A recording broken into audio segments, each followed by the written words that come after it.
Assimilating into a white supremacist society is not fair or a long-lasting solution for Mexican American communities. While fitting in, it may provide short-term benefits like jobs, education, or political protection. It often requires giving up cultural identity and supporting a system that harms others. As discussed in the course lectures, assimilation connects closely to the cultural hegemony. This means the dominant white culture decides what it means to be American.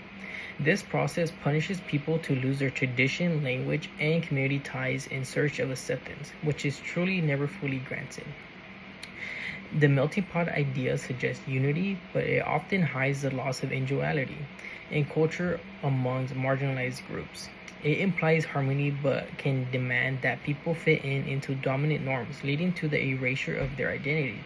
For example, Mexican Americans who adopt American culture may still feel excluded, showing that fitting in doesn't always lead to acceptance. We can look back at World War II when Japanese Americans, including US born citizens, were forcibly interned due to racial fear, even though they have been a long lasting part of American society. These situations highlight that fitting in does not end systemic bias. Instead, it can strengthen it by suggesting the acceptance of communities of color is conditional and fragile.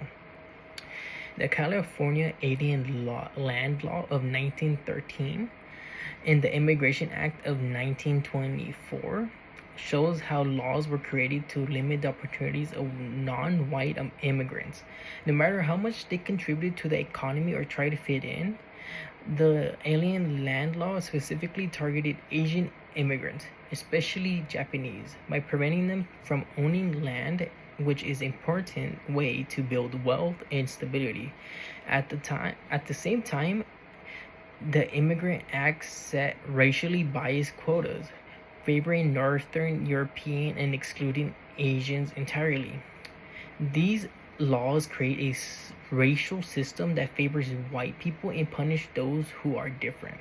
They demonstrate that fitting in with white norms does not lead to equality but a way of method of control. Even immigrants who adapt were not fully accepted, revealing how white supremacy works through not only exclusion but also legitimate acceptance, which keeps white dominance in place. For Mexican American communities, assimilation often means giving up important aspects of their culture to gain some acceptance in a system that has historically pushed them aside. This can lead to the feeling of alienation even for those who conform to mainstream norms. While the emergence of acculturation and biculturalism provides better options, these approaches allow people to connect with society while connecting to their cultural identity. The role of Chicano identity shows this change and rejecting the idea that being white is the standard or the best.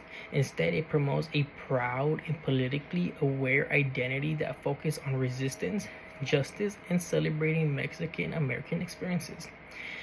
This way of thinking opposes the erasure of assimilation and emphasizes visibility, dignity, and personal power. Assimilation may offer survival, but it does not offer liberation.